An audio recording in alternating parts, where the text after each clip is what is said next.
21 जुलाई को ये फिल्म वो हुई। हमारा उद्देश्य ये नहीं है कि आप जाकर फिल्म देखें, ये स्पॉन्सर्ड वीडियो नहीं है।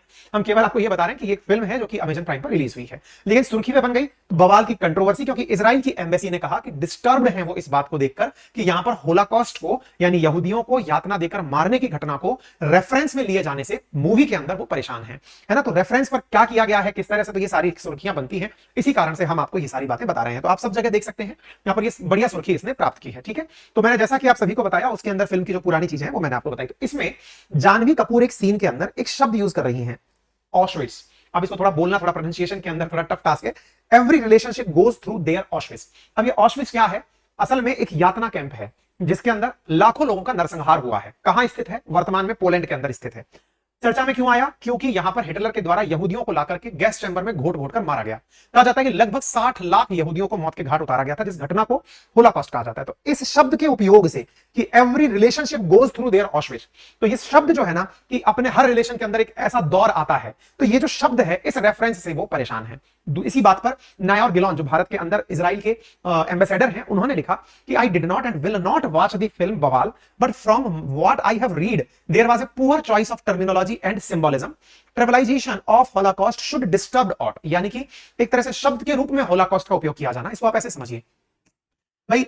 जो शब्द यूज किया गया है ऑशविट्स, अब सुनकर कैसा लगा कि हर चीज को बड़ी बुरे दौर से गुजरना पड़ता है। जैसे आपने कहते हैं कयामत की रात, रिश्तों में कयामत आती ही है, ये कयामत का दिन है, ऐसे शब्द यूज करते हैं। लेकिन असल मायने में हमने कयामत को कभी रियल सेंस में फील नहीं किया कि कयामत कहां किसको जाएगा। कयामत का मतलब हुआ कि वो समय या वो दौर जिस समय पर सारी चीजें एकदम अपोजिट गिरने लगेंगी, यानी कि एकदम सब कुछ बर्बाद हो जाएगा, दैट इज कयामत। अब उस कयामत के लेवल पर यहां पर अगर बात हो रही है कि कह रहे कि ऑशविट्स शब्द तो यूज कर लिया, लेकिन आप इसकी ग्रेविटी समझते हो? आपके लिए तो एक शब्द हो गया, लेकिन ये शब्द इतना लाइटली लिए जाने का नहीं था भाई। आपके लिए ये बुरा वक्त है, ये बुरा दौर है, समझ में आता है, लेकिन आपने फिल्म के अंदर जो शब्द यूज किया, जैसे आप ऐसे समझिए, कई बार हम है ना कोई भी चीज को रेफरेंस में बात कर रहे होते हैं, है ना, रेफरेंस में बात कर रहे होते हैं कि ऐसा कलयुग आएगा, हंस चुगेगा दाना पानी, कौवा मोती खाएगा, रामचंद्र कहेगा इसी से, है ना। तो अब यहां पर कौवा मोती खाएगा, कौवा का मतलब यहां पर रेफरेंस लिया जा रहा है बुरे लोगों से। कौवे मोती खाएंगे और हंस चुगेगा दाना पानी, अच्छे लोग केवल गुजर बसर करेंगे। ये जो कथन है, इसमें क्या किया गया? किसी का रेफरेंस यूज किया गया। कौवा बुरे लोगों को, हंस अच्छे लोगों को, भगवान राम और सीता के बीच की बातों को कह दिया। एग्जैक्टली नायर गिलोन ने कहा कि आपने जिस तरह से शब्द यूज किया ना ऑशविट्स, ये इतना आसान भाषा में यूज कर लिया कि हर रिश्ते को ऑशविट्स से गुजरना पड़ता है। भैया ये इतनी छोटी चीज नहीं है जितना तरीके से आपने दिखा दिया। इनका कंसर्न है कि ये चीज इतना आम बोलचाल की भाषा में नहीं आनी चाहिए। ये दुनिया का बहुत ही डार्केस्ट फेज है जिसे दुनिया को याद करते ही डर होना चाहिए। ठीक है, इसमें एक सीन के अंदर वरुण धवन कहते हुए दिखाई पड़ रहे हैं, और छोटा सा सीन है। पूरी फिल्म अगर आप देखेंगे मुश्किल से कुल मिलाकर 5 मिनट का भी सीन नहीं है ये पूरा, जिसमें बवाल घटा है। और इसमें we all too are a little like Hitler aunt we. Varun Dhawan Hitler के सामने खड़े होकर के बोल रहे हैं कि हम सबके अंदर थोड़ा बहुत हिटलर होता है। अब देखिए, आज जैसे भारत के अंदर आप देखते हैं कि किसी को भी अगर आप डिक्टेटर की परिभाषा देना चाहते हैं तो शब्द यूज करते हैं, हिटलर क्यों हो रहा है, ये तो मेरे लिए हिटलर की तरह काम कर रहा है। हमारे यहां पर आम बोलचाल में उसको यूज किया गया है, लेकिन हिटलर शब्द अपने आप में कितनी बड़ी गाली है, ये यहूदियों से पूछो। यहूदियों के नाम पर इजराइल से क्यों पूछो? क्योंकि सबसे ज्यादा दुनिया में जो यहूदी रहते हैं वो इजराइल में रहते हैं। इस फिल्म के अंदर एक कॉन्सेंट्रेशन कैंप के अंदर इन दोनों को इमेजिन करके दिखाया गया है। ये दिखाया गया है कि कॉन्सेंट्रेशन कैंप में जहां पर ये लोग रह रहे थे, जिनकी हत्या की गई यहूदियों की, उन्होंने कैसा फील किया होगा, ये सब दृश्य यहां पर दिखाने का छोटा सा प्रयास किया गया है। ठीक है, तो इस बात के ऊपर यहां तक चर्चा हो रही है कि अमेजन प्राइम से इस फिल्म को हटा दिया जाए, यहां तक चर्चा हो रही है। लोगों की प्रतिक्रियाएं आई, जिसमें लोगों ने कहा, कुछ का कहना है कि भाई हमें नहीं लगता कि इतना ज्यादा इस बात को इस तरह से लेने की जरूरत थी, क्योंकि फिल्म ने बड़े अच्छे से उस भाव को बताने का काम किया है। इजराइल क्या चाहता है? उस घटना की ज्यादा रेस्पेक्ट हो। ठीक है, तो जो सोशल मीडिया है वो इस बात को लेकर के बटा हुआ है। कुछ लोग कह रहे हैं कि नहीं नहीं इतनी बड़ी घटना थी, उसको इतना लाइटली नहीं दिखाना चाहिए था, और कुछ लोगों का कहना है कि इतनी भी बड़ी गलती नहीं की है किसी ने कि जिसकी वजह से आप इतनी बड़ी प्रतिक्रिया दे दें आप। ठीक है, तो इस प्रकार से यहां पर जो इसके फिल्म के निर्माता हैं उनसे पूछा गया, तो उन्होंने कहा कि ऑशविट्ज जो सीक्वेंस है, जिस तरह से लोगों ने देखा, वह निराशाजनक है। किसी भी तरह से हमने असंवेदनशील होकर के इसका काम नहीं किया है। हमने अज्जू और निशात, जो फिल्म के कलाकार हैं, उनको ऑशविट्ज में जो कुछ देखा उसको पूरी तरह से परेशान और उन्होंने प्रभावित होकर उसे दिखाया। इवन कलाकार को वो दृश्य फिल्माते हुए रोता हुआ भी दिखाया है। साथ में ये वो दृश्य है जिसके लिए आप सबको अंदर से एक संवेदना पैदा होती है, जानकर आश्चर्यचकित होते हैं, हैरान, परेशान, निराश होते हैं जब आपको ये चप्पलें जूते दिखाई पड़ते हैं। आपको पता है ये क्या प्रमाण है? जैसे भारत के अंदर जलियांवाला बाग जो मसैकर हुआ था, उसमें जो चप्पल जूते पगड़ियां कपड़े पड़े रह गए थे, वो दर्शाता था कि कितना कितना बुरी तरह से एक दौर आया होगा। एग्जैक्टली ये जो सीन आपको दिखाई दे रहा है चप्पल जूतों का, ये दर्शाता है कि कितनी बड़ी संख्या में ये जो शू स्लीपर्स पड़े हुए हैं, ये उस जगह पर है जहां पर यहूदियों का कत्लेआम हुआ था। ये वो जगह का सीन है। यही कारण है कि यूएन के द्वारा, यूनेस्को के द्वारा 27 जनवरी को होलाकॉस्ट रिमेम्बरेंस डे के रूप में मनाया जाता है। 27 जनवरी 1945 अपने आप में वो दिन जिस दिन बचे हुए यहूदियों को बचाया गया था यूएसएसआर के द्वारा, कि भैया इनको सेव किया जाएगा, यातना कैंप से छुड़ाया गया था। इस वजह से 27 जनवरी को होलाकॉस्ट रिमेम्बरेंस डे, दुनिया को पता चले कि किसी आदमी में सनक कितनी बड़ी हो सकती है। बाय द वे, हम यहां पर एक सेशन किया था, कल परसों हमने एक सेशन डाला था ओपनहाइमर के बारे में। ये सारी घटनाएं आपस में इंटर रिलेट होती हैं। अगर समय मिले तो आप इस सेशन को जाकर जरूर सुनिएगा, जिसमें हमने इसमें पूरी तरह से जिक्र किया है हिटलर का, यहूदियों का। कोशिश की है कि आपको यह पता चले कि कैसे फर्स्ट वर्ल्ड वॉर के बाद सेकंड वर्ल्ड वॉर के बीच में हिटलर जैसा कोई आदमी, साइकिक आदमी पैदा हुआ था। असल में 1914 से लेकर 1919 के बीच में जब प्रथम विश्व युद्ध चला था, उसमें जर्मनी हार गया था। जब जर्मनी हारा था तो जर्मनी के हारने के बाद में जर्मन्स के अंदर जो हीन भावना पैदा हुई, उसके पीछे का बड़ा कारण था ट्रीटी ऑफ वर्साई, जिसके अंदर क्या किया गया था, जर्मन्स के ऊपर यह कहा गया था कि वो हारने की राशि जिन्होंने उन्हें हराया है उन्हें चुकाएंगे। यानी फ्रांस और ब्रिटेन ने जर्मन्स के ऊपर यह लाद दिया कि तुम्हारी वजह से जो नुकसान हुआ है ना, वो पैसा तुम्हें चुकाना पड़ेगा। तो जर्मन्स में इस बात को लेकर बड़ी निराशा हुई और इसी कारण से 1920 में प्रथम विश्व युद्ध के समाप्त होते ही जर्मनी के जर्मन्स ने एक पार्टी बनाई और उस पार्टी के सदस्यों को ही नाजी कहा गया। एक नई राजनीतिक पार्टी का गठन हुआ और उसी राजनीतिक पार्टी के अंदर अडोल्फ हिटलर था। अगर आप चाहेंगे तो मैं एक हिटलर पर डेडिकेटेड सेशन भी लाने का प्रयास करूंगा, ताकि आपको हिटलर का भी रेफरेंस पता चले कि हिटलर क्या था, कैसे सोचता था, क्या करता था। अभी मैं उस पर प्लान कर रहा हूं, जल्दी ही मैं आपके सामने एक सेशन लेकर भी आ जाऊंगा, ठीक है, ताकि इन घटनाओं को आप रिलेट कर पाएंगे। तो जो हिटलर था वो 1920 में बनी जो पार्टी थी उसका नाजी का सदस्य था।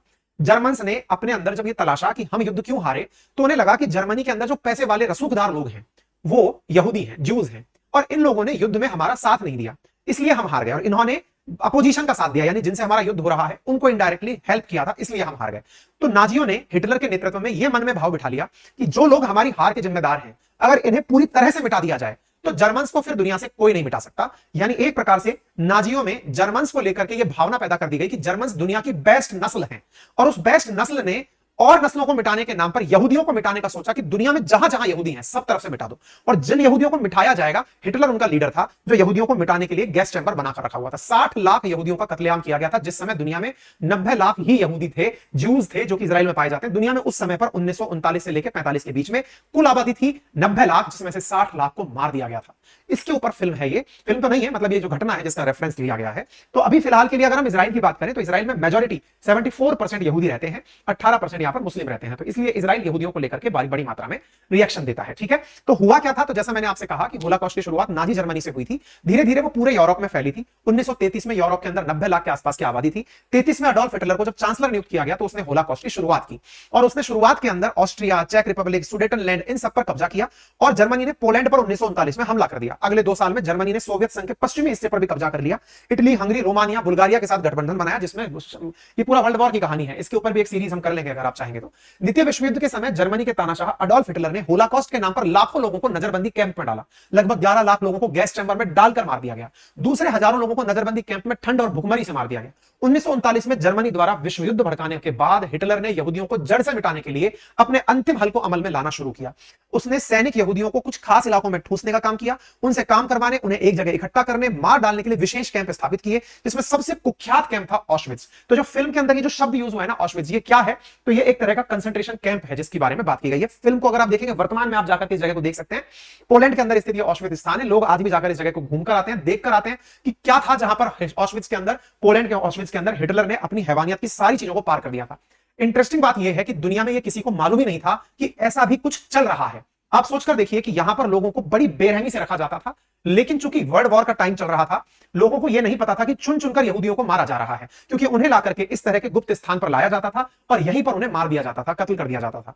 मारने के लिए गैस चैंबर में डालकर नहाने के नाम पर उन्हें ले जाया जाता था, पेस्टिसाइड्स मंगाकर उन्हें मार दिया जाता था। ये जो घटना होती थी, इस घटना का जिक्र आज भी जब होता है तो लोगों के मन में डर बैठ जाता है। ये उस समय की पिक्चर्स हैं कि किस तरह से वहां पर लोगों को बड़ी संख्या में लेकर आया जाता था मारने के लिए, यहूदियों को सेलेक्ट कर करके लाया जाता था। अच्छा, ये जानकारी पता कैसे चली, कैसे बाहर आई, ये बात अपने आप में बड़ी है। 60 लाख यहूदी जिनकी हत्या हुई थी, उनमें से 15 लाख बच्चे मारे गए थे, और ये घटना भी एक बच्चे के कारण बाहर आई। वो बच्चा कौन था वो मैं आपको बताता हूं। देखिए, अडोल्फ हिटलर इस प्रकार से नाजियों को बढ़िया तरीके से बात करके, बहुत ही कन्विंसिंग तरीके से ये बताते हुए कि हमारी नस्ल सबसे बड़ी है, ये बताते हुए वो लोगों को मोटिवेट किया करता था। यहूदियों के ऊपर नंबर गोद दिए जाते थे, नजरबंदी में जब रखा जाता था तो नंबर से उन्हें ट्रीट किया जाता था। एक बच्ची है साथियों, जिसके द्वारा लिखी गई डायरी दुनिया में सबसे ज्यादा पढ़ी जाने वाली किताब बन गई। ये घटना बाहर ही नहीं आती यदि ये यहूदी बच्ची अपने मरने से पहले एक डायरी ना लिखती। तो डायरी इसने कहां लिख दी और कहां मिल गई? तो दुनिया भर में जहां भी यहूदी थे उन्हें ढूंढ ढूंढ कर मारा जा रहा था। ये बच्ची एम्स्टर्डम में रहा करती थी, नीदरलैंड की राजधानी में, अपने पेरेंट्स के साथ। इस बच्ची का नाम था एने लिज मैरी, जिसे एनी फ्रैंक के नाम से भी जाना गया। जर्मनी के फ्रैंकफर्ट में इसका जन्म हुआ था, लेकिन जब जैसे जैसे नाजी जर्मनी के अंदर सत्ता में आ रहे थे, इनका परिवार घर छोड़कर के नीदरलैंड के एम्स्टर्डम में शिफ्ट हो गया। 1940 तक पहुंचते पहुंचते नाजियों का कब्जा वहां पर भी हो गया। जब वहां पर होने लगा तो यहूदी लोगों पर ढूंढ ढूंढ कर वहां पर भी जुल्म होने लगे, अत्याचार होने लगे। जुलाई 1942 तक आते आते इस परिवार ने एनी के पिता के दफ्तर की एक इमारत में गुप्त कमरों के अंदर शरण ले ली और वहीं पर रहने लगे। करीब 2 साल बाद उनके साथ एक साथी, जो कि उसके पिता का साथी था, उसने विश्वासघात किया। एनी का पूरा परिवार गिरफ्तार हो गया। अन्य यहूदियों की तरह उन्हें भी यातना शिविर में भेज दिया गया। गिरफ्तारी के 7 महीने बाद एनी की टाइफॉइड की वजह से हर्बजल बेल्चन कंसंट्रेशन शिविर के अंदर मौत हो गई। उससे 1 हफ्ते पहले ही उसकी बहन की मौत हुई थी। अब ये डायरी की कहानी क्या है? असल में इस बच्ची के द्वारा पूरी घटना का, जब से 1933 में जर्मनी से निकले थे तब से लेकर जब तक मौत हुई थी, इसका जिक्र वो अपनी एक डायरी में लिखती थी। जब उन्हें गिरफ्तार करके ले जाया जा रहा था, वो सारी बातें वो डायरी में मेंशन करती थी। जब ये बातें मेंशन हो रही थी तो इसकी एक डायरी बनी, the diary of a young girl के नाम से, एनी फ्रैंक के नाम से। उसकी ये डायरी 1947 में जब लोगों के सामने आई कैसे? इसके पिता इस पूरी घटना में बच गए थे। बचकर जब वो एम्स्टर्डम लौटे तो उन्होंने एनी की वो डायरी देखी और उस डायरी के अंदर उन्होंने वो सारे जिक्र को ध्यान से पढ़ा जो उस बच्ची ने लिखे थे। उस डायरी के अंदर जो बातें लिखी गई थी उसका डच में भी अनुवाद 1952 में हुआ, the diary of a young girl के नाम से। इस प्रकार से एक पुस्तक प्रकाशित हुई। ये वो किताब है जिसके अंदर ये सारी चीजें विद रेफरेंस लिखी गई। उस बच्ची की किताब को अलग अलग भाषाओं में ट्रांसलेट किया गया। 67 भाषाओं के अंदर ये बात ट्रांसलेट हुई।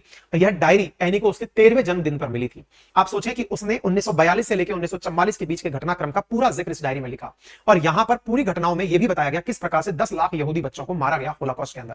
बच्ची के द्वारा लिखी गई डायरी जब ट्रांसलेट होकर के पहुंची तो वो दुनिया की सबसे ज्यादा पढ़ी जाने वाली पुस्तक बन गई। लोगों को जब पहली बार यह पता चला कि होलोकॉस्ट क्या है, किस कारण से लोग मारे गए, तो लोगों के अंदर अलग ही लेवल की संवेदना व्याप्त हुई। ठीक है, गूगल ने इस विषय पर अपना डूडल भी बनाया। इवन आज भी लोग होलोकॉस्ट को इसी एनी की डायरी के कारण से याद कर पाते हैं। दुनिया में जिसने भी इस पर गलत शब्द यूज किए हैं उन्हें माफी मांगनी पड़ी है। बहुत सारे लोग होलोकॉस्ट के कंपैरिजन पर बहुत सारी प्रतिक्रियाएं देते हैं क्योंकि आज लाखों लोग होलोकॉस्ट के बारे में इस डायरी के कारण जान पाए हैं। इवन इंडिया में भी होलोकॉस्ट के बारे में लोगों को बताया जाए ऐसी मांग उठती है। तो उम्मीद है कि आप लोगों को इस घटना का रेफरेंस भी पता चला होगा। घटना के साथ साथ आपको यह भी क्यूरियोसिटी पैदा हुई होगी कि क्या थी पूरी कहानी। फिलहाल के लिए मैं आपसे रिक्वेस्ट करूंगा, ओपेनहाइमर पर हमने एक सेशन किया है, अगर समय निकालकर आप देख सकें तो प्लीज उसे देखिए।